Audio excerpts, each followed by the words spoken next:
શ્રીમદ ભગવદ્ ગીતામાં કૃષ્ણ જ્યારે એવું કહે છે, અહમ વૈશ્વાનરો ભૂત્વા પ્રાણીનામ દેહમાશ્રિત. વૈશ્વાનર અર્થાત જઠરાગ્નિ, તમારા પેટમાં જે ઉદરમાં જે અગ્નિ છે જેના થકી પાચન ક્રિયા સંભવ બને છે, એ જઠરાગ્નિ જે છે એ તમારા સમગ્ર અસ્તિત્વને જીવંત રાખવાનું કામ કરે છે. અને એ જઠરાગ્નિને સ્વયં ઈશ્વર એવું કહે છે કે હું સ્વયં છું. દરેક પ્રાણીમાં વિદ્યમાન જે વૈશ્વાનર છે, જે જઠરાગ્નિ છે, એ હું જ સ્વયં છું. આ વાત કરવા દરમિયાન પણ જેટલી સેકન્ડ્સ વીતતી જાય છે, એ પ્રત્યેક વીતતી સેકન્ડ સાથે બ્રહ્માંડમાં અસંખ્ય ગ્રહોનું નિર્માણ થઈ રહ્યું છે, અસંખ્ય તારા અસ્તિત્વમાં આવી રહ્યા છે. પ્રકૃતિ જ્યારે તમને આપે છે ને, ત્યારે તમારી પાસેથી લઈ પણ લે છે ઘણું બધું. એક પહાડ સામે તમે જઈને ઊભા રહો અને તમે મોટેથી બૂમ પાડો કે મારે બધું જોઈએ છે, મારે બધું જોઈએ છે, મને બધું આપો, મને બધું આપો, ત્યારે પહાડ છે ને એ પડઘો પણ તમને એ જ આપશે, મારે બધું જોઈએ છે, મને બધું આપો. કે સમયની સાથે લોકોએ પોતાના અંગત સ્વાર્થ માટે તંત્રનો ઉપયોગ કરવાની શરૂઆત કરી દીધી. વિદેશી આક્રાંતાઓ આવ્યા. વિદેશી આક્રાંતાઓથી બચાવવા માટે તંત્રનો જે આખો કોન્સેપ્ટ હતો એને ધીરે ધીરે ધીરે એક આવરણ નીચે દબાવવાની શરૂઆત થઈ. કેમ કે તંત્ર એ બહુ પાવરફુલ ટૂલ છે. It is like a weapon. તમે જો એ શસ્ત્ર, એ ઉર્જા, ન્યુક્લિયર ઉર્જા તમે કોઈના હાથમાં આપી દો અને એમાં કોડ ના હોય. નમસ્કાર, સ્વાગત છે બેઠકમાં. આજની આપણી બેઠકમાં જોડાવાના છે પરગ ભટ્ટ, જેઓ તંત્ર પ્રેક્ટિશનર છે. સાથે જ અત્યાર સુધીમાં એમને ઘણા ન્યૂઝપેપર, ઘણી પુસ્તકોમાં તંત્ર અને મંત્ર વિશેનું જ્ઞાન આપ્યું છે. આ સિવાય આધ્યાત્મિક વિષય ઉપર એમની વાતો ખૂબ જ ઉમદા છે. સાથે જ એક પ્રભુને સમજવાનો, એક દેવી શક્તિને સમજવાનો અભિગમ એમની પાસે અદ્ભુત રહેલો છે. આજે આપણે એમની પાસે બેસી તંત્ર શું છે, મંત્ર શું છે, અલગ અલગ પ્રકારના જે અત્યારે જાણવા મળે છે કે વશીકરણ, તંત્ર, મારણ, મોહન, ઉચ્ચાટન, સ્તંભન, આ બધું શું છે. ઘણા લોકો એવું કહે છે કે અમારી ઉપર કોઈ તંત્ર ક્રિયા કરવામાં આવી છે, અમને કોઈ ભૂત બાધા કરવામાં આવી છે. આવા બધા પ્રશ્નો આપણે આજકાલ સાંભળતા હોઈએ છીએ. તો આ બધી વસ્તુ કઈ રીતના કામ કરે છે, આવી બધી સિદ્ધિઓ લોકો પ્રાપ્ત કરીને દુરુપયોગ કરે છે તો એ કઈ રીતના કામ કરે છે, આ બધા જ વિષય ઉપર આપણે એમની સાથે વાત કરવાના છીએ. આજનો પોડકાસ્ટ ખૂબ સરસ થવાનો છે. તમે જોડાયેલા રહો, ચોક્કસપણે તમને મજા આવશે. તો ચાલો પોડકાસ્ટની શરૂઆત કરીએ.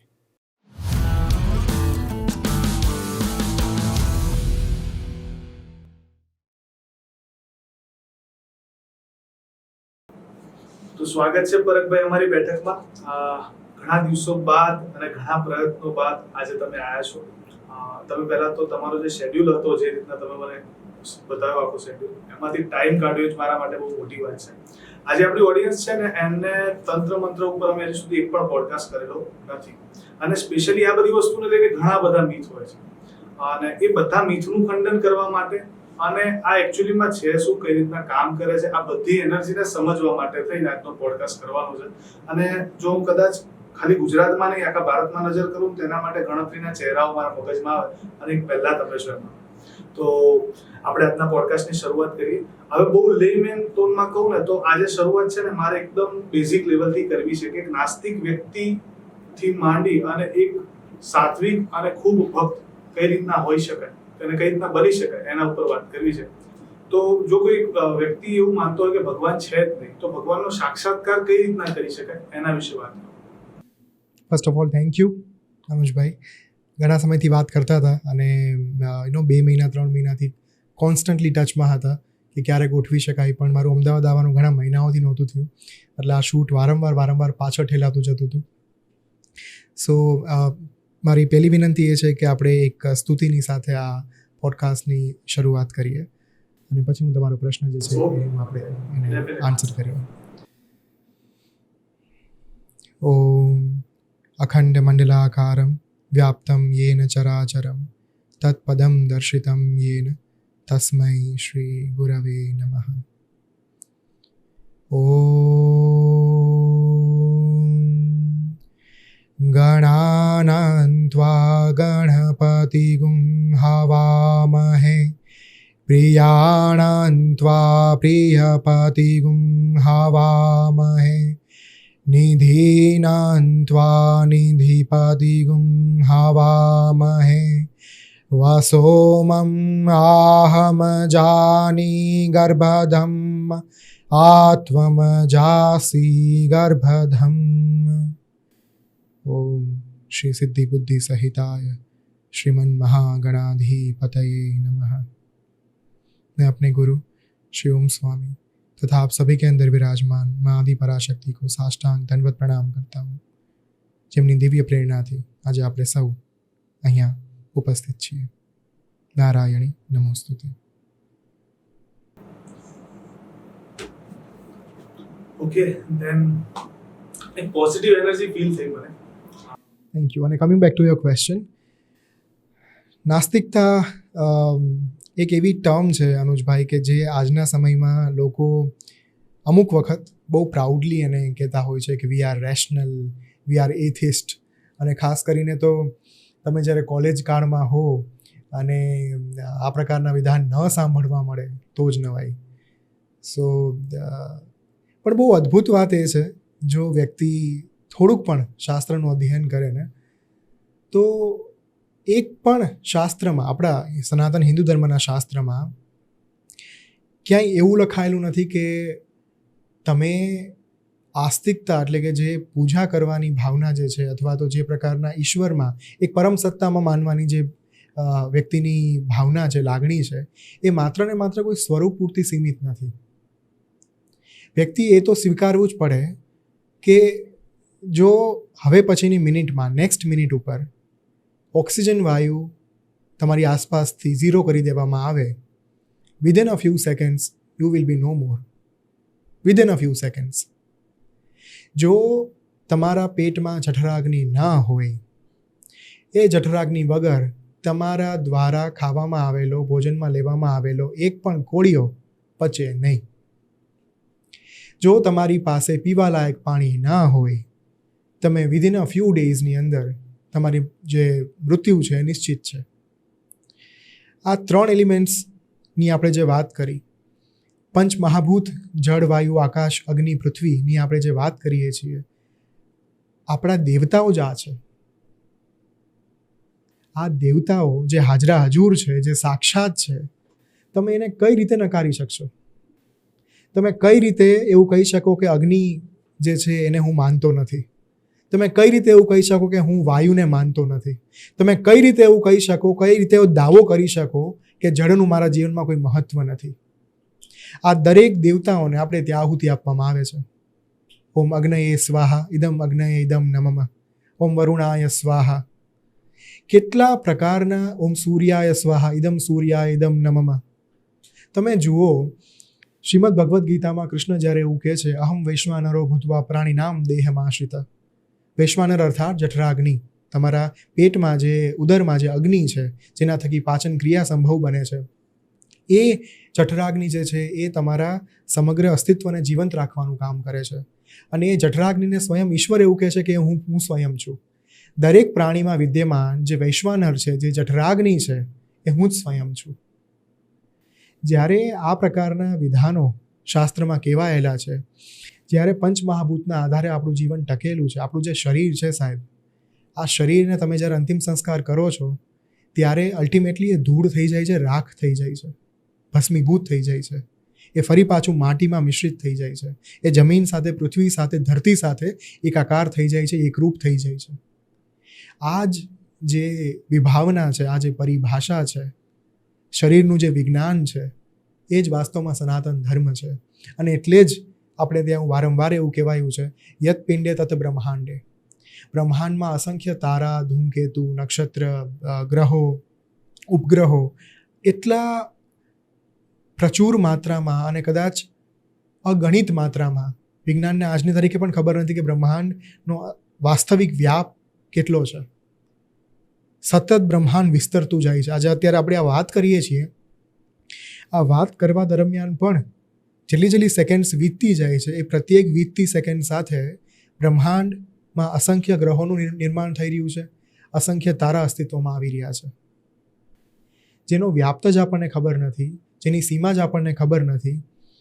એક આટલા મોટા બ્રહ્માંડમાં નાનકડી અમથી આકાશગંગા, એ આકાશગંગામાં નાનકડી અમથો એક સૂર્યમંડળ આપણું, એ સૂર્યમંડળની અંદર નાનકડી અમથી પૃથ્વી, જે ગુરુ કરતાં કેટલાય ગણી નાની છે, ગુરુ ગ્રહ કરતાં, એ નાનકડી પૃથ્વીમાં, ભારત નામના દેશમાં એશિયા નામના ખંડમાં એક નાનકડી જગ્યા ઉપર બેસીને આપણે દાવાઓ કરતા હોઈએ છીએ, બધું જાણતા અને સમજતા હોવા છતાં પણ, કે આ આટલું આવી રીતે કામ કરે છે અને આ આવું જ હોઈ શકે, આના સિવાય આ શક્ય જ નથી. કેટલી બધી આ એક ટેકન ફોર ગ્રાન્ટેડ લેવાની આપણી ભાવના છે ઈશ્વરીય સત્તાને. આપણે કેટલું ઓછા સ્તરનું વિચારતા હોઈએ છીએ કે જેથી આપણે એક વિચારધારામાં બંધાઈને રહી જઈએ છીએ કે નાસ્તિકતા, હું નાસ્તિક છું, મને તો બસ માનવતામાં જ રસ છે, મને તો બીજાનું ભલું કરવામાં જ રસ છે, હું કોઈ પરમ સત્તાને માનતો નથી, સ્વીકારતો નથી. અહીંયાથી યાત્રાની શરૂઆત થાય છે. પણ આઈ પર્સનલી બિલીવ કે ખરેખર નાસ્તિકતા છે ને એ આસ્તિકતાનો અને પ્રખર સાધનાનો પાયો બની શકે એમ છે, જો આને અલગ રીતે લેવામાં આવે તો. કેટલા ઉદાહરણો આપણી સામે છે. એ પછી આલ્બર્ટ આઇન્સ્ટાઈનનું ઉદાહરણ હોય, નિકોલા ટેસ્લાનું ઉદાહરણ હોય, કેટલા વૈજ્ઞાનિકો એવા છે કે જે બહુ દ્રઢપણે એવું સ્વીકારતા કે જ્યાં વિજ્ઞાનની સીમારેખા પૂર્ણ થાય છે ત્યાંથી અધ્યાત્મની સીમારેખા શરૂ થાય છે, ત્યાંથી અધ્યાત્મ ક્ષેત્રની શરૂઆત થાય છે. અને આ બધા વૈજ્ઞાનિકોને આપણે ઠેકીને એવું કહી દઈએ છીએ, આપણે આપણી જાતે એવું નક્કી કરી લઈએ છીએ કે આવું કંઈ હોતું જ નથી અને આ પ્રકારની એક પણ સત્તામાં અમારો વિશ્વાસ નથી. આ ખરેખર અજ્ઞાનતા છે અને અજ્ઞાનતા જ પીડાને જન્મ આપે છે.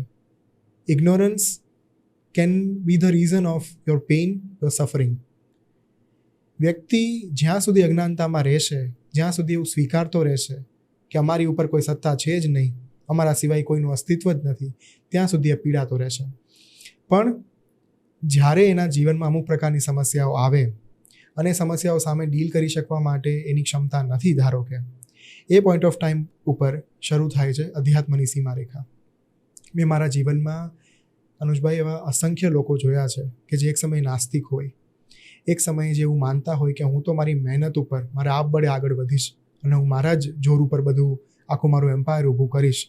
એમના જીવનમાં કોઈ એક સમય ઉપર બહુ જ મોટી આપત્તિ આવી પડે, સમસ્યા આવી પડે અને જ્યારે એ હાથ અદ્ધર કરી દે એક પોઈન્ટ ઓફ ટાઈમ ઉપર કે હવે મેં મારાથી બનતા તમામ પ્રયાસો કરી લીધા, હવે હું વધારે કશું કરી શકું એમ નથી, એ પોઈન્ટ ઓફ ટાઈમ ઉપર એમની એવી સહાયો પ્રાપ્ત થઈ છે, એવી મદદ પ્રાપ્ત થઈ છે કે જેના કારણે એમને એવું રિયલાઇઝેશન થાય છે કે તમારે માત્ર એક વખત સરેન્ડર કરવાની જરૂરિયાત હોય છે.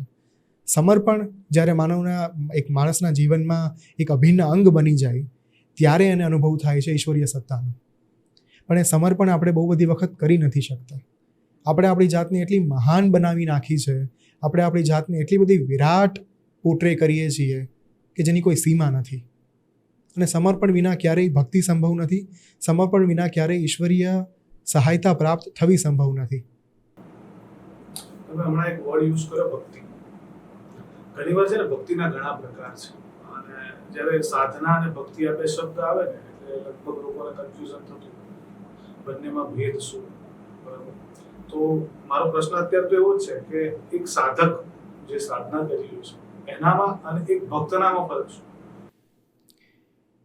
એક ભક્ત છે ને એ સાધક બની શકે, પણ એક સાધક છે ઓલરેડી ભક્ત હોય તો જ સાધક હોય. એનું કારણ તમને કહું. નવધા ભક્તિ 9 પ્રકાર છે ભક્તિના. તમે સંકીર્તન જે આપણે ઘરમાં કીર્તન થાય, મંદિરોમાં જે કીર્તન થાય, સંકીર્તન, એ જ્યારે તમે એનું શ્રવણ કરો, એને સાંભળો, એ પણ ભક્તિનો એક પ્રકાર છે. તમે કોઈ દાન ધર્મ કરો, તમે જ્યારે કોઈ પ્રકારની માનવતાપૂર્ણ પ્રવૃત્તિ કરો, તમે જ્યારે ઈશ્વરની પૂજા અર્ચના કરો, આરતી કરો, ઉપાસના કરો, એ ભક્તિનો એક પ્રકાર છે. સાધના, અનુજભાઈ, બહુ એક સ્પેસિફિક ટર્મ છે. સાધના ડિમાન્ડ્સ ડેડિકેશન, સાધના ડિમાન્ડ્સ કન્સિસ્ટન્સી, સાધના ડિમાન્ડ્સ ડિસિપ્લિન. જ્યાં સુધી એક ભક્તની અંદર એક સ્પેસિફિક પ્રકારની શિસ્ત ના ઉમેરાય, અનુશાસન ના આવે, ત્યાં સુધી એ સાધક ના બની શકે. કારણ કે સાધના કરવાનો પ્રોમિનન્ટ નિયમ એ છે કે એક સમય ઉપર, એક સ્થાન ઉપર અને એક જ આસન ઉપર બેસીને સાધના થઈ શકે. હવે આ પ્રકારના જે એક નિશ્ચિત નિયમો છે એનું પાલન કરવા માટે સાધકે પહેલાં તો એ પ્રકારનું મનોબળ કેળવવું જરૂરી બની જાય છે. સમયની સાથે કેળવી શકાય, પણ એવું તો નથી કે રાતોરાત તમે એ સ્તર ઉપર પહોંચી જાઓ કે જ્યાં 1 કલાક, 1.5 કલાક, 2 કલાકની સાધના એક બેઠકે બેસીને પૂરી કરી શકો.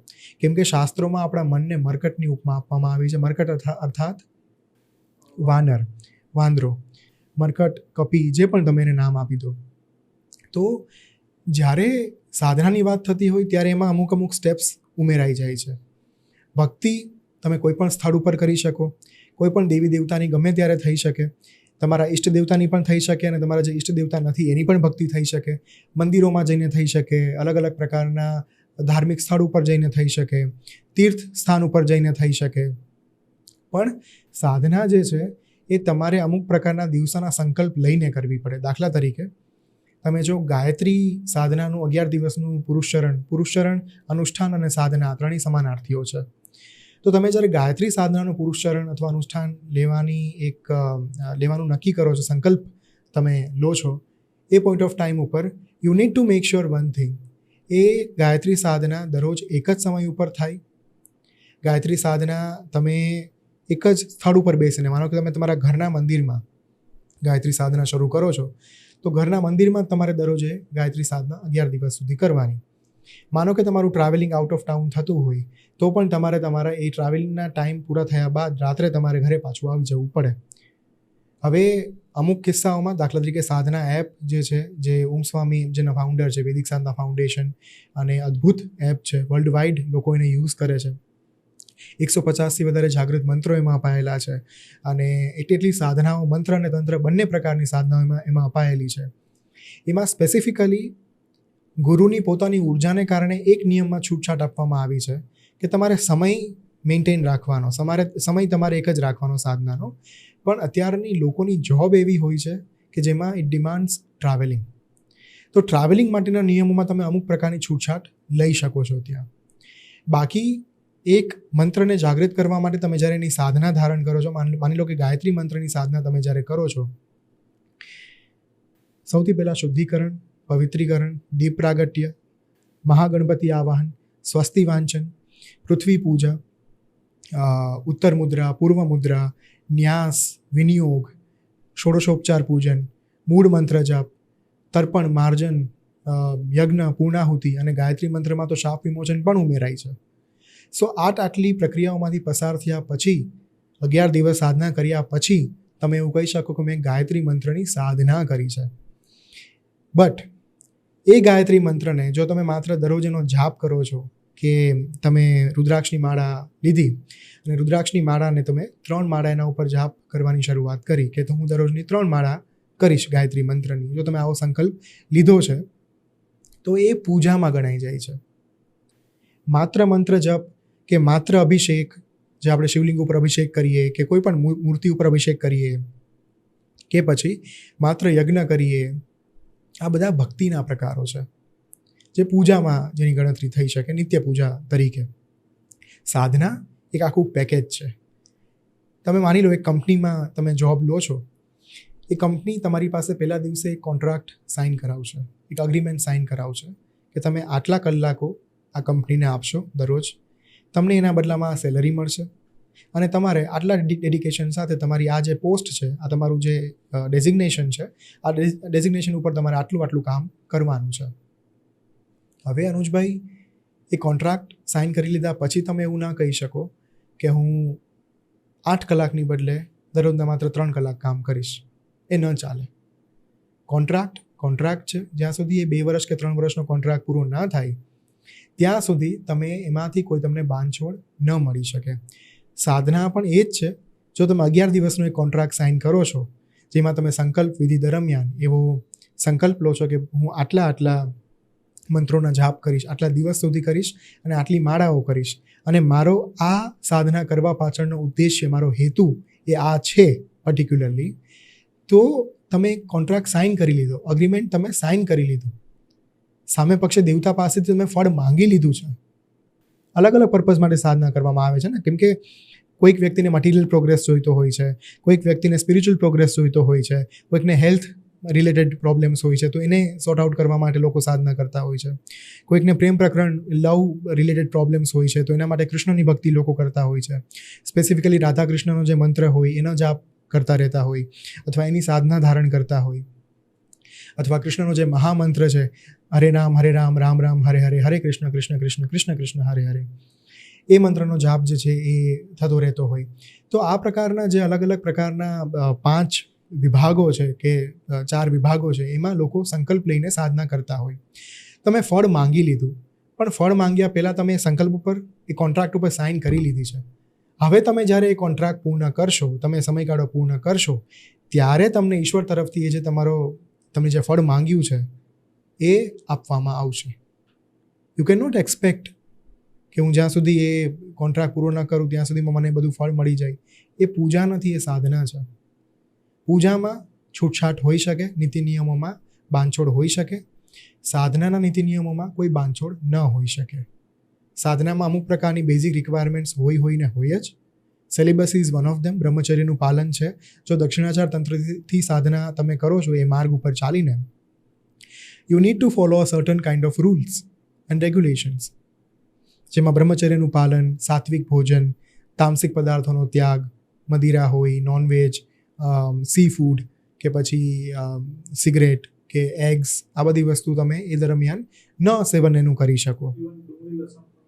ડુંગળી લસણ બાબતે અમુક પ્રકારની છૂટછાટો અમુક મંત્રોમાં અપાયેલી છે. ગાયત્રી મંત્રનો માનો કે તમે સાધના કરતા હો ત્યારે તમે ડુંગળી લસણ ન ખાવ તો વધારે સારું. પણ બિંગ અ વેજીટેરિયન દરેક ઘરોમાં આજની તારીખે શક્ય નથી. તો એ બાબતે હું બહુ બધું રિસ્ટ્રિક્ટ રૂલ્સમાં નથી માનતો, કેમ કે ઓમ સ્વામી જે મારા ગુરુ છે એમણે પણ અમુક પ્રકારના નિયમોમાં આજની તારીખે બાંધછોડ લોકોને આપેલી છે. જેમણે પોતે 10 મહાવિદ્યાઓ સિદ્ધ કરી જંગલમાં, એ વ્યક્તિ જ્યારે અમુક પ્રકારના નિયમોમાં તમે જ્યારે છૂટછાટ આપે ત્યારે યુ નીડ ટુ બિલીવ હિમ. તો આ કારણોસર ઘણા બધા સંતો આજની તારીખે બહુ દ્રઢપણે એવું માને છે કે સાધના લોકોને કરાવી હશે ને તો સમય પ્રમાણે બદલવું પડશે. તો ઓન ધ સેમ ટાઈમ હું તમને એ કહીશ કે માનો કે શ્રી સુક્તમની સાધના છે તો ઇટ ઇઝ હાઈલી રિકમેન્ડેબલ કે તમે લસણ અને ડુંગળીનો ત્યાગ કરો if you are doing a Shri Suktam સાધના. શ્રી સુક્તમની સાધના મહાલક્ષ્મીની કૃપા પ્રાપ્ત કરવા માટે થાય છે, પણ એ એક અર્ધ સત્ય કહેવાશે. શ્રી વિદ્યા સાધના જે છે એનું મૂળ શ્રી સુક્તમ છે. One of the initial steps જે કહી શકાય એ શ્રી સુક્તમ સાધના છે. સો એની પાછળનું લોજિક પણ બહુ સરસ છે. મહાલક્ષ્મી જ્યારે સ્વયં મહાદેવીની ઉપાસના કરતા હતા, લલિતા મહાત્રિપુર સુંદરી શ્રી વિદ્યા ઉપાસના એમની જ્યારે ચાલુ હતી, ત્યારે એમને માએ જ્યારે પ્રગટ થયા અને સાક્ષાત્કાર થયો ત્યારે મહાલક્ષ્મીને સ્વયં મહાદેવીએ એવું પૂછ્યું કે શું જોઈએ છે તમારે વરદાનમાં, તમે જે માંગશો એ હું તમને આપીશ. તો મહાલક્ષ્મીએ એમને એક જ અદ્ભુત વાત કરી કે હું તો સ્વયં લક્ષ્મી છું, મારી પાસે તો ધન, ઐશ્વર્ય, સમૃદ્ધિ, ભોગ, વિલાસ, સુખ, સંપત્તિ જે તમે માંગો એ જે તમે કહી શકો એ બધી વસ્તુ મારી પાસે છે. મારે તો માત્ર માં જ જોઈએ છે, મારે તો માત્ર તમારી જ પ્રાપ્તિ કરવી છે, તમારા સિવાય બીજું મને કશું જ ના ખપે. હું હંમેશા માટે તમારી અંદર એકાકાર થઈ જવા માંગુ છું, એકરૂપ થઈ જવા માંગુ છું. હવે આ વરદાનની માંગ સાંભળીને લલિતા મહાત્રિપુર સુંદરી થોડા મૂંઝાઈ ગયા, મૂંઝવણમાં પડી ગયા કે આ વરદાન હું કઈ રીતે આપી શકું. જો લક્ષ્મીજી મારી અંદર હંમેશા માટે મારી અંતરાત્મામાં એકાકાર થઈ જાય, મારા સ્વરૂપનો જ એક ભાગ બની જાય, તો ભૂલોક જે છે, ધરતી જે છે એ શ્રીહીન થઈ જાય, ઐશ્વર્યહીન થઈ જાય. હવે જો ધરતી શ્રીહીન થઈ જાય તો લોકો ખાય શું? જીવ સૃષ્ટિનું લાલન પાલન કઈ રીતે થઈ શકે, પાલન પોષણ કઈ રીતે થઈ શકે? એમણે મહાલક્ષ્મીને કીધું કે આ દેવી શક્ય નથી. જો તમે મારી અંદર હંમેશા માટે એકાકાર થઈ ગયા તો જીવસૃષ્ટિનું સંચાલન કોઈ નહીં કરી શકે તમારા સિવાય, અને પછી જીવસૃષ્ટિનું અસ્તિત્વ જ નહીં રહે. તો આ સમગ્ર બ્રહ્માંડ જે છે એનો કોઈ અર્થ નહીં સરે પછી. તો મહાલક્ષ્મીએ એટલું જ કીધું કે જો તમે આપવા માંગો છો તો હું તો આ એક જ વરદાન તમારી પાસેથી લઈશ, આ સિવાય બીજું કોઈ વરદાન હું તમારી પાસેથી લેવા નથી માંગતી. તો દેવી લલિતાંબિકાએ બહુ સરસ એમને વાત કરી કે ચાલો આપણે એક ઉપાય આનો કરીએ. તમે મારા સ્વરૂપમાં એકાકાર નહીં થાઓ, હું તમારા સ્વરૂપમાં એકાકાર થઈ જાઉં છું, અને આ જ દિન પછી જે કોઈ પણ સાધક શ્રી સુક્તમ સાધના કરશે અથવા શ્રી સૂક્તમનું ઉચ્ચારણ કરશે એ માત્ર ને માત્ર માં મહાલક્ષ્મીની કૃપા પ્રાપ્ત નહીં કરે, પરંતુ સાથોસાથ એ સ્વયં ત્રીજી મહાવિદ્યા શ્રી વિદ્યા લલિતા મહાત્રિપુર સુંદરી માની કૃપા પણ એમને પ્રાપ્ત થશે. આ કારણોસર શ્રી સૂક્તમનું મહત્વ પછીથી અનેક ગણું વધી ગયું. સો શ્રી સૂક્તમ જે છે એમાં તમારે લસણ ડુંગળીના અમુક નિયમો એનું પાલન કરવું પડે, અમુક પ્રકારે એના રૂલ્સ એન્ડ રેગ્યુલેશન્સને ફોલો કરવા પડે. બાકી તામસિક પદાર્થોના ત્યાગ અને આ બધા જે અમુક સર્ટન નિયમો છે એ નિયમોનું પાલન કર્યા વગર સાધના ન થઈ શકે. અહીંયા મારે એક ડિસ્ક્લેમર એ પણ આપવું છે, ઘણી બધી વખત છે ને આપણે બહાનાઓ બહુ આપીએ છીએ, સાધના ન કરવા માટેના બહાનાઓ, કે મારાથી આલ્કોહોલનો ત્યાગ નથી થઈ શકતો, મારાથી નોનવેજનો ત્યાગ નથી થઈ શકતો, મારાથી એગ્સનો ત્યાગ નથી થઈ શકતો. ઘણા બધા લોકો જીમ કરતા હોય તો એમને એક ડૉક્ટરે અથવા તો માનો કે ટ્રેનરે પ્રિસ્ક્રાઇબ કરેલું હોય અને હેલ્થ કન્ડિશન હોય તો એમને પેલું જે ઓમેગા ટેબ્લેટ્સ આવે છે અને જે પ્રકારનું અલગ અલગ પ્રકારની એમને દવાઓ પ્રિસ્ક્રાઇબ કરવામાં આવેલી હોય એ લેવી જ પડે. આનો અર્થ એ નથી અનુજભાઈ કે તમે સાધના ન કરો. તમારાથી જેટલું થઈ શકે છે ને એ બધું જ તમે કરો. એક સમય ધીરે ધીરે ધીરે તમારા જીવનમાં એવો આવશે કે જ્યારે એ તામસિક પદાર્થો છે ને એ આપોઆપ જ્યારે ઈશ્વરીય કૃપા તમારા જીવનમાં થશે ત્યારે એ છૂટતું જશે. પણ તમારે પ્રયત્નો ચાલુ રાખવા પડે. પણ એવું વિચારીને બેઠું નહીં રહેવાનું કે હું આ વસ્તુનો ત્યાગ નથી કરી શકતો તો હવે જો હું સાધના કરીશ ને તો એ સાધના ફલીભૂત નહીં થાય, એ સાધનાનું કોઈ પરિણામ મને પ્રાપ્ત નહીં થાય. ઘણા બધા લોકો મારી પાસે આવીને આ બહાનું કરતા હોય છે કે સર હું આ નથી કરી શકતો તો મારી સાધના સફળ થશે, હું ક્યારે કરી શકું, હું થોડી રાહ જોઈ લઉં. ત્યારે હું એક જ જવાબ આપું છું કે તમારે કોઈ રાહ જોવાની જરૂર નથી. એક પણ દિવસની રાહ નહીં જુઓ. તમને જો એવું એક ભાવ તમારા મનમાં આવે છે કે મારે આ સાધના કરવી જોઈએ, મારે આ મંત્રનું ઉચ્ચારણ કરવું જોઈએ, start it right now, do it right now. પણ ઘણી વાર કેવું છે, સાધના આપણે કરતા હોઈએ ને તો આના લોકોને એવું હોય છે કે આના ખરાબ પ્રભાવ ઘણા પડશે. અને ઘણા ખરા કેસીસમાં એવા સાંભળેલા છે કે કોઈ સાધનાના કોઈ સિદ્ધિ હાંસલ કરવા માટે કોઈ અનુષ્ઠાનો કર્યા હોય તેના દુષ્પ્રભાવ ઘણા લોકો ફેસ કર્યા. તો કેવા પ્રકારના દુષ્પ્રભાવ હોય ને ક્યારે આવે તેના વિશે થોડી વાત કરો. કોઈ પણ કાર્ય જ્યારે માત્ર ને માત્ર સ્વાર્થ પૂર્તિ માટે કરવામાં આવે ત્યારે એના અમુક પ્રકારના દુષ્પરિણામો પ્રાપ્ત થાય.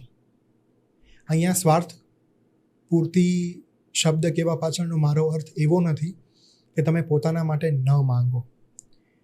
તમે પોતાના માટે માંગો, પણ એ માંગમાં જ્યારે બીજા કોઈનું અહિત છુપાયેલું હોય એ પ્રકારની ડિમાન્ડ્સ જ્યારે કરવામાં આવે ત્યારે એ ડિમાન્ડ યુનિવર્સમાં, બ્રહ્માંડમાં જઈને તમારી પાસે રિબાઉન્ડ થઈને આવવાની જ છે.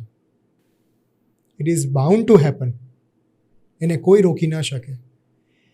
તમે જ્યારે અમુક પ્રકારની વૃત્તિઓ સાથે, અમુક પ્રકારની પ્રવૃત્તિઓ સાથે અમુક સાધના કરતા હો, અમુક પ્રકારની ઈચ્છાઓ રાખીને, નિમ્ન કોટીની સાધના ખાસ કરીને, કેમ કે તમે જે વાત કરી કે સિદ્ધિઓની પ્રાપ્તિ માટે અમુક પ્રકારના લોકોને સમાજમાં એક ધારાધોરણો ઊભા કરવા માટે, પોતાનું એક સામાજિક સ્ટેટસ મેળવવા માટે લોકો જ્યારે આ પ્રકારની સાધના કરતા હોય, every action has a reaction. અનુજભાઈ, there is the core rule of universe. પ્રકૃતિ જ્યારે તમને આપે છે ને ત્યારે તમારી પાસેથી લઈ પણ લે છે ઘણું બધું. એક પહાડ સામે તમે જઈને ઊભા રહો અને તમે મોટેથી બૂમ પાડો કે મારે બધું જોઈએ છે, મારે બધું જોઈએ છે, મને બધું આપો, મને બધું આપો, ત્યારે પહાડ છે ને એ પડઘો પણ તમને એ જ આપશે, મારે બધું જોઈએ છે, મને બધું આપો. એની સામે તમે જ્યારે એ પહાડ સામે ઊભા રહીને એવું કહો છો કે હું બધું જ આપી દેવા માંગુ છું, મારું સઘળું તમને અર્પણ છે, ત્યારે પહાડ પણ તમને એ કહે છે કે હું સઘળું તમને અર્પણ કરું છું. આ પ્રકૃતિનો મૂળ નિયમ છે. સાવ સાદું ઉદાહરણ, પણ જેણે સમજી લીધું એનો જીવનનો ફેરો છે એ સફળ છે.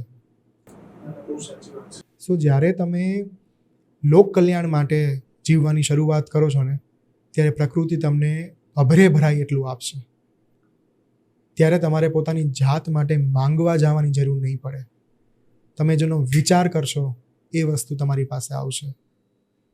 તમારે જેની જરૂરિયાત હશે, તમારા માંગ્યા વગર પ્રકૃતિ તમને એ વસ્તુ આપશે, તમને સ્તર ઉપર પહોંચાડશે કે જ્યાં તમારે પહોંચવાની જરૂરિયાત છે, અને જ્યાં પહોંચીને તમારે લોકકલ્યાણના કામો કરવાના છે અને પ્રકૃતિને ખબર છે તમારો ઉદ્દેશ્ય કે આ કયા ઉદ્દેશ્ય સાથે મારી સાધના કરે છે, એ પોઈન્ટ ઓફ ટાઈમ ઉપર કુદરત, નેચર વિલ મેક શ્યોર, અનુજભાઈ, કે તમને એ ફળ અથવા એ સિદ્ધિ અથવા એ કૃપા અથવા એ આશીર્વાદ પ્રાપ્ત થાય.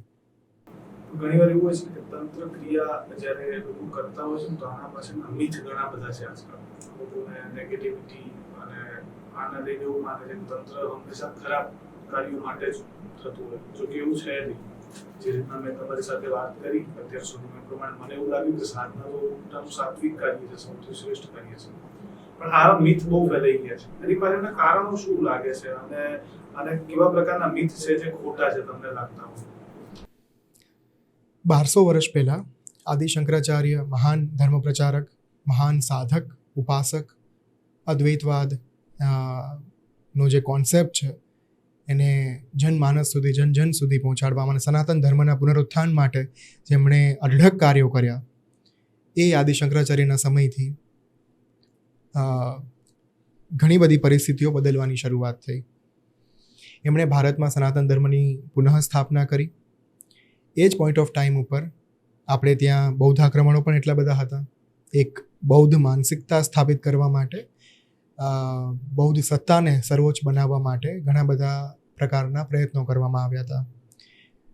મંદિરો ઊભા કરવાથી માંડીને અમુક પ્રકારના વિચારધારાઓને ઊભા કરવાથી માંડીને બૌદ્ધ ધર્મમાં અમુક પ્રકારની જે અમુક તંત્રો જે છે જેમાં અશુદ્ધિઓ એના કારણે સનાતન ધર્મમાં પણ આવી. બૌદ્ધમાં પણ, એ ધર્મમાં પણ તંત્ર છે. વજ્રાયન તંત્ર જે છે, ઈન યાન છે, અલગ અલગ પ્રકારના એમાં ત્યાં તંત્રો, સ્પેસિફિકલી ત્યાંના જે તાંત્રિકો છે, બૌદ્ધ તાંત્રિકો જે છે, એ તમે સાંભળ્યું છે ગ્રીન તારા, બ્લુ તારા, આની ત્યાં ઉપાસના, અર્ચના, તાંત્રિક સાધનાઓ વધારે થાય છે.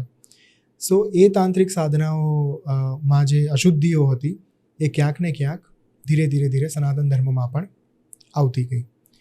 બીજું કારણ એ ભળ્યું કે સમયની સાથે લોકોએ પોતાના અંગત સ્વાર્થ માટે તંત્રનો ઉપયોગ કરવાની શરૂઆત કરી દીધી. વિદેશી આક્રાંતાઓ આવ્યા. વિદેશી આક્રાંતાઓથી બચાવવા માટે તંત્રનો જે આખો કોન્સેપ્ટ હતો એને ધીરે ધીરે એક આવરણ નીચે દબાવવાની શરૂઆત થઈ. કેમ કે તંત્ર એ બહુ પાવરફુલ ટૂલ છે. It is like a weapon.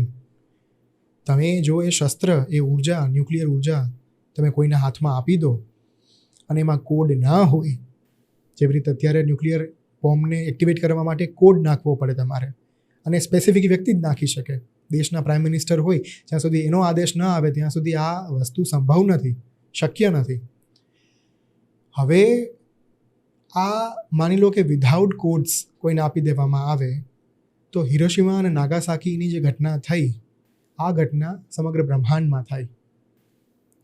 આ કારણોસર તંત્રના મૂળ જે કોન્સેપ્ટ્સ હતા એને થોડા ગુપ્ત જ્ઞાન જેવું એક શબ્દ છે, જે શબ્દથી મને થોડોક વાંધો છે, કેમ કે ગુપ્ત જ્ઞાન અત્યારના સમયમાં લોકો, I don't want to say the thing, but મને એવું લાગે છે કે આ જરૂરિયાત છે એટલે મારે કહેવું જોઈએ, even if it creates controversy. સત્ય હકીકત એ છે 1200 વર્ષ સુધી ગુપ્ત જ્ઞાન આપણે બચાવી રાખ્યું, જેની જરૂરિયાત પણ હતી. અમુક પ્રકારને, મેં ન્યુક્લિયર એનર્જીની વાત કરી, અમુક લોકોના હાથમાં ન પહોંચે એટલા માટે એને ગુપ્ત જ્ઞાન કરવું જરૂરી હતું. એ જ્ઞાનને ગુહ્ય બનાવવું જરૂરી હતું. એ સમય વીતી ગયા પછી એ જ્ઞાનને આપણે એ પિટારાને ખોલવાનું ભૂલી ગયા. હવે લોકોના માનસમાં જે છાપ ઊભી થઈ, એ અંગ્રેજોએ જે છાપ ઊભી કરી, કેમ કે અંગ્રેજો જ્યારે ભારતમાં આવ્યા એમણે અમુક પ્રકારના રીતિ રિવાજો જોયા જે એમને સમજમાં ના આવ્યા. હવે એમને જ્યારે કોઈક પ્રકારના રીતિ રિવાજો, નિયમો સમજમાં ના આવ્યા ત્યારે એમણે એવું સમજી લીધું કે આ લોકો તો હજુ પણ આદિ માનવના કાળમાં જીવે છે, આ લોકો હજુ પણ જંગલી પ્રવૃત્તિ કરી રહ્યા છે. એમને ખબર નહોતી કે મુદ્રા કોને કહેવાય. કોઈ વ્યક્તિ હવામાં હાથ ફેરવીને મુદ્રાઓ કરતો હોય, એ લોકો માટે આખો કોન્સેપ્ટ બહુ નવો હતો. આપણે સમજીએ છીએ કે મુદ્રા થકી દેવતાઓને આહ્વાન આપી શકવું સંભવ છે. હવે મુદ્રા એમના માટે એક અનનોન કોન્સેપ્ટ હતો. આ પ્રકારની ઘણી બધી પ્રવૃત્તિઓ એવી હતી કે જે એમણે જોઈ. એમણે જનમાનસમાં એવું ઠસાવવાની કોશિશ કરી કે આ જંગલી પ્રવૃત્તિ છે, આમાં કોઈ પ્રકારનું ઠેકાણું નથી, આની અંદર કોઈ પ્રકારની સુધબુધ નથી, કોઈ લોજિક નથી, કોઈ તર્ક નથી. એ કારણોસર ધીરે ધીરે તંત્રને એમણે એક નેગેટિવ ઇમ્પેક્ટ આપવાની શરૂઆત કરી દીધી, અકલ્ટ સાથે જોડી દીધું. બીજું કારણ એ થયું, જે મેં સ્વાર્થ પૂર્તિની વાત કરી, કે લોકો ધીરે ધીરે પોતાની સ્વાર્થની પૂર્તિ કરવા માટે તંત્રનો ઉપયોગ કરવા માંડ્યા. See there are 6 types of તંત્ર: દક્ષિણાચાર તંત્ર, વામાચાર તંત્ર, મિશ્રાચાર તંત્ર, કૌલાચાર તંત્ર, દિવ્યાચાર તંત્ર અને સમયાચાર તંત્ર.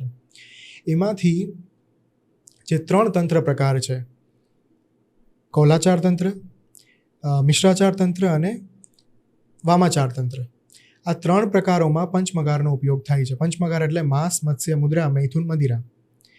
લોકો એવું સમજવા માંડ્યા સમયની સાથે કે તંત્ર એટલે માત્ર ને માત્ર 5 મકારથી કરવામાં આવતી ક્રિયા. બીજી ભ્રમણા એ પેદા થઈ અભિચાર ક્રિયા: મારણ, મોહન, વશીકરણ, સ્તંભન, ઉચ્ચાટન, વિદ્વેષણ. માત્ર અભિચાર ક્રિયા જે છે ને એને તંત્ર સાથે જોડી દેવામાં આવી એક સમય ઉપર. હવે જ્યારે પણ તમે તંત્ર શબ્દનું ઉચ્ચારણ કરો છો ત્યારે સૌથી પહેલાં તમારી મગજની અંદર એવી છબી ઉપસી આવે છે કે કોઈક વ્યક્તિ ખોપરીઓના ઢગલા વચ્ચે બેઠું છે અને પેલું લોહીનો છંટકાવ થાય છે અને કોઈક બકરો કાપીને મારી નાખવામાં આવે છે. આ બધી પ્રકારની જે વિઝ્યુઅલ્સ છે, જે પિક્ચર્સ છે, એ તમારા મગજમાં ઉપસી આવે છે. અગેન હું એ જ વસ્તુ અહીંયા કહીશ, અભિચાર ક્રિયા એ તંત્રનો એક ભાગ ચોક્કસ છે, પણ એ તંત્ર જ નથી. તંત્ર એક બહુ વ્યાપક ટર્મ છે, એટલી વિસ્તૃત ટર્મ છે કે જેની કોઈ સીમા નથી. આ 6 તંત્રોના જે પ્રકારોની મેં વાત કરી એમાં એટલી અસંખ્ય સાધનાઓ અપાયેલી છે. મૂળ આપણી પાસે 3 તાંત્રિક શાસ્ત્રો છે: રુદ્રયામલ તંત્ર, મહાનિર્વાણ તંત્ર, તંત્રરાજ તંત્ર. કાલાંતરમાં 64 પ્રકારના તંત્ર ગ્રંથો આપણને પ્રાપ્ત થયા, પણ મૂળ તો આ 3 જ છે કે જે મહાદેવે આપણને આપેલા છે. 3 તાંત્રિક ગ્રંથો. લોકોનું વાંચન ઘટતું ગયું, લોકોનો અભ્યાસ ઘટતો ગયો, લોકોનું અધ્યયન ઘટતું ગયું. આ કારણોસર ધીરે ધીરે તંત્રની જે વાસ્તવિક વિભાવના હતી, તંત્રની જે વાસ્તવિક પરિભાષા હતી, એ ભૂલાતી ગઈ. અને આ કારણોસર તંત્રનો એક નેગેટિવ પ્રભાવ, તંત્રનો એક નેગેટિવ રેપ્યુટેશન લોકોના મગજની અંદર પેદા થઈ ગઈ. પણ મહાદેવે બહુ જ સ્પષ્ટ ભાષામાં એવું કીધું છે કે કળિયુગમાં જો ઈશ્વર સુધી પહોંચવાનો સૌથી સર્વોચ્ચ કોઈ માર્ગ હોય તો એ તંત્ર સાધના છે. ઇનફેક્ટ તંત્રરાજ તંત્રમાં એક બહુ સુંદર શ્લોક આવે છે: યત્રાસ્તિ ભોગો ન તત્ર મોક્ષો, યત્રાસ્તિ ભોગો ન તત્ર મોક્ષઃ, યત્રાસ્તિ મોક્ષ ન તત્ર ભોગો, શ્રી સુંદરી સેવા તત્પરાણામ ભોગશ્ચ મોક્ષશ્ચ કરસ્થ એવ. જેનો અર્થ એ છે કે જ્યાં ભોગ છે ત્યાં મોક્ષ સંભવ નથી, જ્યાં મોક્ષ છે ત્યાં ભોગ સંભવ નથી. પણ જો કોઈ વ્યક્તિ શ્રી વિદ્યા ઉપાસના કરે છે, શ્રી વિદ્યા એટલે 3જી મહાવિદ્યા, જે તાંત્રિક ઉપાસના હોય છે, જો કોઈ સાધક શ્રી વિદ્યા ઉપાસના કરે છે, શ્રી સુંદરી સેવા તત્પરાણામ એટલે કે મા મહાત્રિપુર સુંદરીની સેવા કાર્યમાં લીન હોય છે, એ સાધક માટે ભોગ અને મોક્ષ બંને હાથવેદ છે. જ્યારે કળિયુગની અંદર મહાદેવને એવી જરૂરિયાત લાગી કે લોકો ભૌતિક સુખ સમૃદ્ધિ પાછળ બહુ જ ભાગવાના છે, લોકો માયાની અંદર લપેટાઈને રહેવાના છે, ત્યારે એક એવો આખો પ્રકાર ઊભો કરવામાં આવ્યો કે જેના થકી માણસ ભોગ પણ કરી શકે અને ભોગના માધ્યમથી પછી મોક્ષ સુધી પણ પહોંચી શકે. યોગો ભોગયતે અથવા ભોગો યોગયતે. ભોગના માર્ગ થકી યોગ સુધી પહોંચવું સંભવ છે, બંનેના માર્ગ થકી મોક્ષની પ્રાપ્તિ પણ સંભવ છે. તો this is the main core thing of તંત્ર. હવે તંત્રમાં છે ને એક હમણાં તમે અભિચાર ક્રિયાઓના નામ કીધા: વશીકરણ, મારણ, મોહ, સ્તંભન, ઉચ્ચાટન. એમાં મારણ જે છે ને એના ઘણા અલગ અલગ પ્રકારના વેરિયન્ટ હોય છે. એ શું હોય છે એના વિશે થોડી વાત કરો. કે મેં ઘણી વાર એવું સાંભળેલું છે કે એક દિવસ એટલે જ્યારે ગુજરાતીમાં કહે તો મૂઠ મારી એ રીતના વર્ડ યુઝ કરે, એક દિવસમાં મરી જાય, 6 મહિનામાં મરી જાય. આ બધું મિથ છે કે રિયાલિટી છે? સી મને છે ને આ વિષય ઉપર એટલા માટે વાત કરવી વધારે ગમતી નથી, કેમ કે હું જ્યારે આ પ્રકારના વિષય ઉપર વાત કરું છું અને પછી જ્યારે લોકો સોશિયલ મીડિયા ઉપર આવીને કોન્ટેક્ટ કરે છે, મોટાભાગના લોકો પોતાના મનમાં એક ભ્રમ રાખીને બેઠા હોય છે કે અમારી ઉપર કોઈક પ્રકારની ક્રિયાઓ થઈ છે અને અમે અભિચાર ક્રિયાથી ગ્રસિત છીએ. અને એટલા માટે હું આ વાત કરવાનું ટાળતો હોઉં છું. પણ સાથોસાથ મને જરૂરિયાત પણ એવી લાગે છે કે આ વિષય ઉપર વાત થવી જરૂરી છે કે જેથી અંધશ્રદ્ધામાં ઘટાડો થઈ શકે. કેમ કે વાત ન કરવી એ સોલ્યુશન નથી, પણ વાત કરીને મિથનું ખંડન કરવું એ કદાચ એક ઉપાય હોઈ શકે. સો મારણના પ્રકારો ડેફિનેટલી છે. મારણ અલગ અલગ પ્રકારે થઈ શકે, અલગ અલગ પદ્ધતિઓથી થઈ શકે, અલગ અલગ મંત્રોથી થઈ શકે, અલગ અલગ વિધિ વિધાન સાથે થઈ શકે અને અલગ અલગ દેવી દેવતાઓની ઉપાસનાથી થઈ શકે. સ્મશાનમાં થઈ શકે, ઘરે બેસીને પણ કરાય, એને એ કરવું સંભવ છે, શક્ય છે. પણ આ એ જ કરી શકે કે જે વ્યક્તિ એક તો પોતાની આધ્યાત્મિક અધોગતિ, જેમને ખબર હોય કે આ કાર્ય કર્યા પછી મેં સૌથી પહેલાં વાત તમને કરી કે every action has a reaction. પ્રકૃતિ ક્યારેય તમને છોડશે નહીં. તમે પ્રકૃતિમાં જે કાર્ય કરવા માટે એ ઉર્જાનો ઉપયોગ કર્યો છે એ આજે નહીં તો કાલે તમારી પાસે આવશે તો ખરા. સો એક બહુ સુંદર પુસ્તક છે અઘોર નગારા વાગે, રિટન બાય મોહનલાલ અગ્રવાલ, અને 2 ભાગમાં છે એ પુસ્તક. અને એની અંદર મારણ ક્રિયાને આજે અલગ અલગ આ બધા પ્રકારો છે એને બહુ અદ્ભુત રીતે સમજાવવામાં આવ્યા છે અને એક કથા પણ આપવામાં આવી છે, જેની અંદર એક સાધક જે છે, એક તાંત્રિક જે છે, એ મારણ ક્રિયાનો પ્રયોગ કરીને કોઈકને મારી નાખે છે અને પછી એને જે પસ્તાવો થાય છે અને જે પ્રકારના એક પશ્ચાતાપની અગ્નિમાંથી પસાર થાય છે, એને કોઈ ઉપાય નથી મળતો અને લાંબા સમય સુધી 12 વર્ષ સુધી એ ભારતભરમાં ભ્રમણ કરે છે. પોતાની જે બદલાવૃત્તિ જે હતી, રિવેન્જની જે ભાવના હતી, એને ઓછી કરવા માટે અને પછી એ પોતાના કર્મમાંથી બચવા માટે, બહાર નીકળવા માટે. સો અનુજભાઈ, મારણ ક્રિયા થકી તમે કોઈકને મારી શકો. See there are different things in here. સૌથી પહેલાં એક વસ્તુ સમજવી જરૂરી છે. જો દરેક લોકો મારણ ક્રિયા કરી શકતા હોત ને તો આજે આખું ભારત ક્યાંય પહોંચી ગયું હોત અને બધા લોકો આ પ્રકારે જ મરતા હોત, એક પછી એક ટપોટપ લોકો મરતા હોત. એકચ્યુઅલી હવે આને લઈને મારો એક બીજો પ્રશ્ન એવો આવે છે કે હમણાં રિસેન્ટલી એક તાંત્રિકોનું જમઘટ હતું નિયર બાય ક્યાંક. તો એ સમય દરમિયાન અમે ત્યાં બેઠેલા હતા, ત્યાં 10-12 તાંત્રિકો બેઠેલા હતા. તો એક એમાંના એક તાંત્રિક હતા, એ વાત કરતા હતા. સો સડનલી કોઈક એવો સવાલ પૂછ્યો કે આજકાલ લોકોને હાર્ટ એટેક બહુ આવે છે અને લોકો ટપાટપ મરે છે, તો આની પાછળ તંત્રનું કોઈ વિધાન હોઈ શકે? એટલે તાંત્રિકે બહુ કન્વિનિયન્ટલી એક વાત કીધી. મને હવે સાચી ખોટી કેટલી છે તો હું તમને પૂછીને ક્લિયર કરીશ. એમને એવું કીધું કે હા, આજકાલ તંત્ર ક્રિયાના પ્રયોગોનું પ્રમાણ વધી ગયું છે અને આ જે જ્ઞાન હતું પહેલા ગુપ્ત હતું, હવે ધીમે ધીમે બહુ ખુલ્લું પડી રહ્યું છે. એના કારણોસર લોકો સુધી આ વસ્તુઓ ઇઝીલી જાય છે, લોકો આ મારણ પ્રયોગ કરે છે અને હાર્ટ એટેક આનું એક કોઝ છે. હવે એમને મને કીધું ને, એ ટાઈમે અમે જેટલા 15-20 લોકો બેઠા હતા બધા શોક થઈ ગયા થોડી વાર માટે, કારણ કે અત્યારે રિસેન્ટલી આપણે જોઈએ છે કે બહુ બધી એવી ઘટનાઓ છે, હાર્ટ એટેકના કેસીસ બહુ વધારે આવે છે. સો આ વસ્તુ સાચી છે કે મિથ છે, અમે ક્લિયર કરો. આ વસ્તુમાં એટલી જ વાસ્તવિકતા છે જેટલી વાસ્તવિકતા આપણે એક માન્યતામાં છે કે ઘણા બધા લોકો એવું પણ કહે છે કે વેક્સિનના કારણે મૃત્યુ થાય છે. વિજ્ઞાને સાબિત કરી આપ્યું છે કે વેક્સિનના કારણે, રસીને કારણે કોઈ મૃત્યુ થયા નથી, થવાના નથી. હવે જો એ વેક્સિનની વાતમાં વાસ્તવિકતા હોય તો આ વાતમાં વાસ્તવિકતા હોઈ શકે, બાકી મને નથી લાગતું કે આ વાતમાં 1% પણ કોઈ સત્યતા હોય.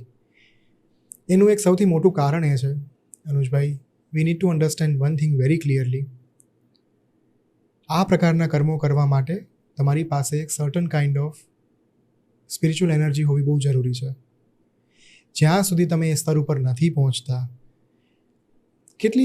મને એટલા માટે આ વાત વધારે હાસ્યાસ્પદ લાગે છે કેમ કે પહેલાં તો એ સ્તર ઉપર પહોંચવા માટે જેટલા મહિનાઓ, જેટલા વર્ષો સુધી સાધના કરવી પડે, એ સાધના કરવા માટેની તૈયારી કેટલા લોકોમાં છે? કેટલા લોકો આજની તારીખે પોતાના 2 વર્ષ, 3 વર્ષ, 4 વર્ષ જે છે એ સાધનામાં આપી શકે? અને આખું એકતા કપૂરની સિરિયલ નથી ચાલતી કે જેમાં એવું હોય કે હું આ બદલો લઈશ અને આ બદલો લેવા માટે હું મારા 4 વર્ષ ખપાઈ કાઢીશ. આ કોઈ સિરિયલ નથી, આ કોઈ ડેઇલી સોપ નથી ચાલતી કે જ્યાં કોઈ રિવેન્જ લેવા માટે, કોઈ પ્રતિશોધ લેવા માટે કોઈ પોતાના જીવનના અમૂલ્ય વર્ષો ખર્ચી નાખે. અને સાધનાનું સૌથી મોટો એક ગુણ એ છે, સૌથી મોટો પ્રભાવ એ છે, તમારા મનમાં જો આવી કોઈ ભાવના હોય પણ ખરા ને, અને તમે આવી કોઈ ભાવના સાથે સાધનાની શરૂઆત કરો પણ છો, તો પણ એ સાધના અને જે દેવી દેવતા તમારા જે ઈષ્ટ છે એ તમને એ પ્રકારના મનોભાવમાંથી બહાર લઈ આવશે સમયની સાથે. અને તમે એક પર્ટિક્યુલર ઉદ્દેશ્ય સાથે, પ્રતિશોધની ભાવના સાથે સાધના કરવાની શરૂઆત કરી હશે. ઈશ્વર તો કંઈ મૂર્ખ નથી. ડેફિનેટલી દરેક દેવતા મંત્રને આધીન હોય છે, દરેક મંત્રોનો એક પ્રભાવ ચોક્કસપણે હોય છે, એમાં કોઈ શંકાને સ્થાન નથી. એટલે શાબર મંત્રો આજની તારીખે આટલા બધા પ્રભાવશાળી ગણાય છે કેમ કે ઓટીપી છે, વન ટાઈમ એને યુઝ કરી શકાય અને બહુ જલ્દી એને સિદ્ધ પણ કરી શકાય. એટલે મોટાભાગના આ પ્રકારના પ્રયોગો શાબર મંત્રોથી વધારે થાય છે. કેમ કે શાબર મંત્ર સિદ્ધ કરવા માટે મહિનાઓ ન આપવા પડે, વર્ષો ન આપવા પડે.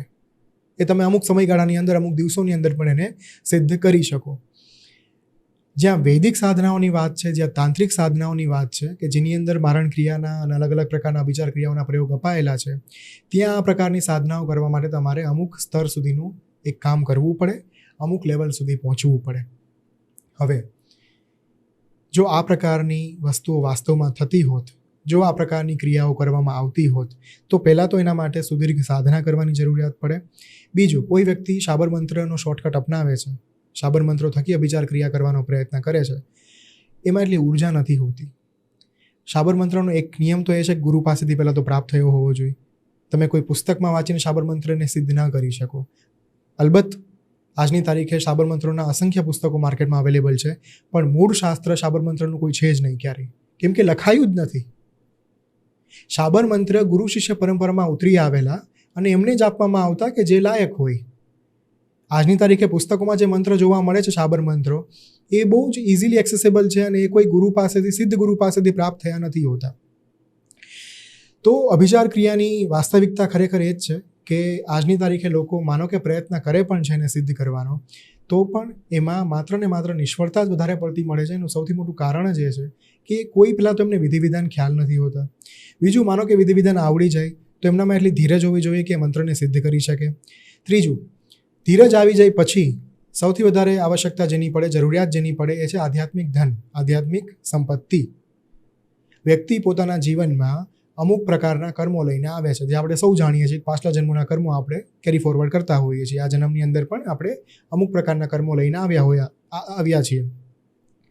હવે એ જે કર્મો છે, જેને સંચિત કર્મ કહી શકાય, પ્રારબ્ધ કહી શકાય, ભાગ્ય કહી શકાય, નિયતિ કહી શકાય, જે પણ નામ આપો, એ આધ્યાત્મિક ધન તમે જે લઈને આવ્યા છો, પહેલાં તો એ કેટલું સમૃદ્ધ છે એ જોવું બહુ અગત્યનું છે અહીંયા. અને સામે પક્ષે જેના ઉપર આ પ્રકારનો પ્રયોગ થાય છે, અભિચાર ક્રિયા કે XYZ કોઈ પણ ક્રિયાઓ, અનુજભાઈ, એ વ્યક્તિ જો થોડીક પણ સ્પિરિચ્યુઅલ હોય, થોડીક પણ આધ્યાત્મિક હોય, એના પોતાના જીવનમાં એણે અમુક પ્રકારના કર્મો કરેલા હોય, આધ્યાત્મિક કર્મો, એ પછી પૂજા હોય, યજ્ઞ હોય, ઉપાસના હોય, જો થોડુંક પણ કરેલું હોય ને કંઈક, તો પણ એમની પાસે એમની પોતાની આધ્યાત્મિક ઉર્જા એટલી તો હોય જ કે આ પ્રકારની એમના ઉપર અસરો ન થઈ શકે. બાકી આવી રીતે કોઈ ટપોટપ ન મરે. એ હાર્ટ એટેક્સ હોય કે XYZ કોઈ પણ રીઝન્સ હોય, એ રીઝન્સનું પાછળનું કારણ, લાઈક મરવા પાછળનું કારણ એ ના હોઈ શકે કે આવી પ્રકારની ક્રિયાઓ થાય છે. લાઈફસ્ટાઈલ જુઓ ને આપણી, આપણે જીવનની જે શૈલી આપણે કરી નાખી છે, જે પ્રકારનું ભોજન આપણે આરોગીએ છીએ, જે અત્યારે ફૂડ કન્ઝ્યુમ કરીએ છીએ આપણે, એમાં શુદ્ધતા કેટલી રહી છે? આ કારણો ઉપર વિચાર કરવામાં નથી આવતો અને ખોટે ખોટું તંત્રને બદનામ કરવામાં આવે છે, સાધનાઓને બદનામ કરવામાં આવે છે. અને આના કારણે એટલા બધા લોકોનો જવાબ આપીને થાકી ગયો છું. લોકો મારી પાસે આવીને એક પ્રશ્ન પૂછે કે સર, અમે નવા મંત્રની સાધના કરીએ, કેમ કે અમને એવું કહેવામાં આવ્યું કે જો ગુરુ વગર સાધના કરો તો તમને આ મંત્ર જે છે એ દુષ્પ્રભાવ તમારા ઉપર નાખે, માં તમારા ઉપર ક્રોધિત થઈ જાય અને મહાદેવી તમને શાપ આપે, અને શાપ આપ્યા પછી તમારું પરિવારનું નિકંદન નીકળી જાય, ખાનદાન આખું નષ્ટ થઈ જાય, તમારી પેઢીઓની પેઢીઓ જે છે એ નર્કમાં સડે. આ પ્રકારની એટલી બધી માન્યતાઓ લઈને, ઇન્ક્લુડિંગ ગાયત્રી મંત્રની માન્યતાઓ લઈને લોકો મારી પાસે આવતા હોય છે.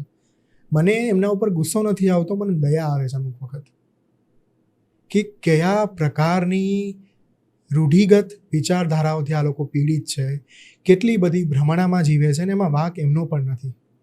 નહીં, પણ આ બધી જે સાધનાઓ છે, આપણી તંત્ર મંત્રની જે સાધનાઓ છે, આ સાધનાઓ સિદ્ધ થાય છે તો સ્વાભાવિક છે તે સિદ્ધ કરે છે, એનો ઉપયોગ પણ કરવાના જ છે. તો આજે એક બહુ પ્રચલિત સાધના હમણાંની બહુ ધ્યાનમાં આવે છે, એનું નામ છે કર્ણ પિચાસીની સાધના. તો આના ઘણા બધા અલગ અલગ રીતે સિદ્ધ થાય, પણ જો કોઈ વ્યક્તિ આને સિદ્ધ કરે છે તો આનો ખોટો ઉપયોગ પણ કરવાનો જ છે ને વ્યક્તિ. પહેલા તો આ સિદ્ધ થાય છે કે નથી થતું? નહીં, બિલકુલ થાય છે, ડેફિનેટલી થાય છે. અને કર્ણ પિશાચીની એ મહાદેવીના નિમ્ન કોટીના જે સ્વરૂપો છે એમની એક સાધના છે. કર્ણ પિશાચીની, સભા મોહિની, વર્તાલી અને અલગ અલગ પ્રકારના નામો. સભા મોહિની તો મને ખ્યાલ છે. વર્તાલી શું છે? વર્તાલી છે કર્ણ પિશાચીનું એક પોઝિટિવ સ્વરૂપ છે, કાઇન્ડ ઓફ હકારાત્મક સ્વરૂપ એને કહી શકાય, કે જેમાં જેવી રીતે મેં એક પોડકાસ્ટમાં વાત કરી એવી રીતે કે કર્ણ પિશાચીની તમને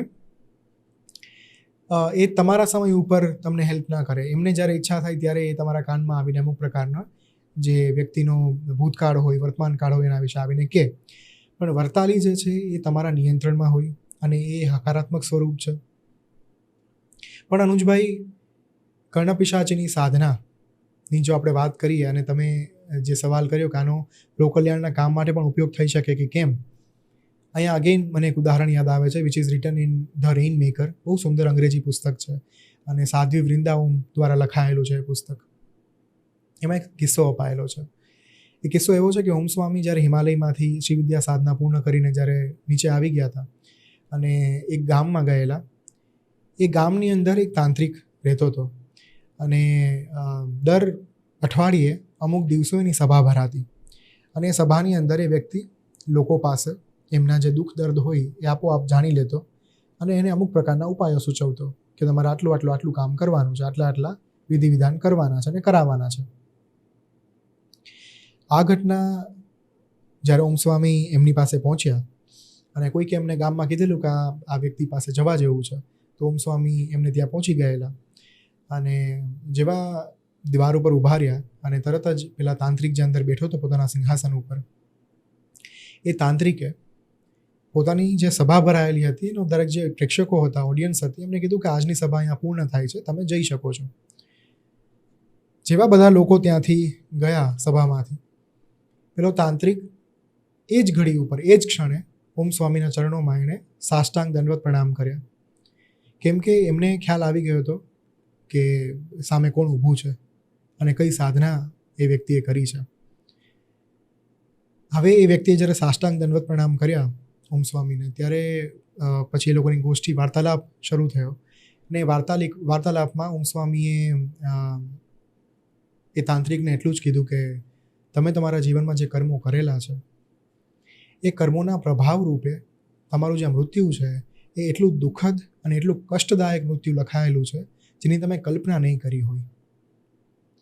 સામે પક્ષે તાંત્રિકે તરત જ એમનો કહેવાનો ભાવ સમજી ગયા અને એમણે 2 હાથ જોડીને માફી માંગી કે મને આ કર્મમાંથી મુક્તિ અપાવો. હવે કારણ એ હતું જે ઓમ સ્વામી એમને તાંત્રિકને કીધું કે લોકો એમની પાસે આવતા, ગામના લોકો તાંત્રિક પાસે આવતા અને તાંત્રિક એમને કર્ણ પિશાચીની એમણે સિદ્ધ કરેલી હતી અને એ સાધના થકી અમુક પ્રકારના જવાબો એ ગામવાળા લોકોને કહી શકતા કે ભાઈ તમારા જીવનમાં આટલું થયું છે, તમારા વર્તમાન સમયમાં આટલી પરેશાનીઓ છે, આટલી મુશ્કેલીઓ છે અને તમે આટલું કરજો, તમને સરખું થઈ જશે. હવે કર્ણ પિશાચીનું એક લક્ષણ એ છે કે તમને ભૂતકાળ અને વર્તમાનકાળ તો બહુ સરસ રીતે કહી આપે પણ ભવિષ્યકાળ ન કહી શકે. હવે આ કારણોસર તાંત્રિક એમની પાસે આવનાર વ્યક્તિના ભૂતકાળ અને વર્તમાનકાળ તો જાણી લેતો પણ ભવિષ્યકાળ કહેતી વખતે, ઉપાય કહેતી વખતે એ માત્ર ને માત્ર ફેક ઉપાયો કહેતો, ખોટા ઉપાયો. કેમ કે એને ખબર તો હતી નહીં કે ભાઈ આ વસ્તુ સોલ્વ કઈ રીતે થશે. એટલે જે મનમાં આવે એ રીતે પૈસા કમાવાના ભાવ સાથે, સ્વાર્થ પૂર્તિ માટે અને પોતાની એક છાપ ઊભી કરવા માટે કે હું કેટલો મહાન તાંત્રિક છું, કેટલો સિદ્ધ પુરુષ છું, એવી છાપ ઊભી કરવા માટે એ લોકો સમક્ષ મિથ્યા ઉચ્ચારણ કરતો અને ખોટું બોલતો.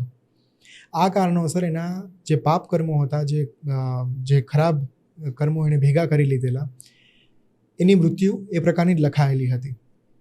અને જેવી એણે ક્ષમા માંગી ઓમ સ્વામી પાસે, ઓમ સ્વામી એમના લલાટ ઉપર સ્પર્શ કરીને એટલું કીધું કે હું તમને તમારા દરેક કર્મોમાંથી મુક્ત કરું છું, પણ આજ પછી ક્યારેય કોઈ પણ વ્યક્તિને ભવિષ્યકાળ સંબંધિત મિથ્યા ઉચ્ચારણ નહીં કરતા, કોઈ મિથ્યા વચન નહીં કહેતા, કોઈને ખોટું નહીં બોલતા.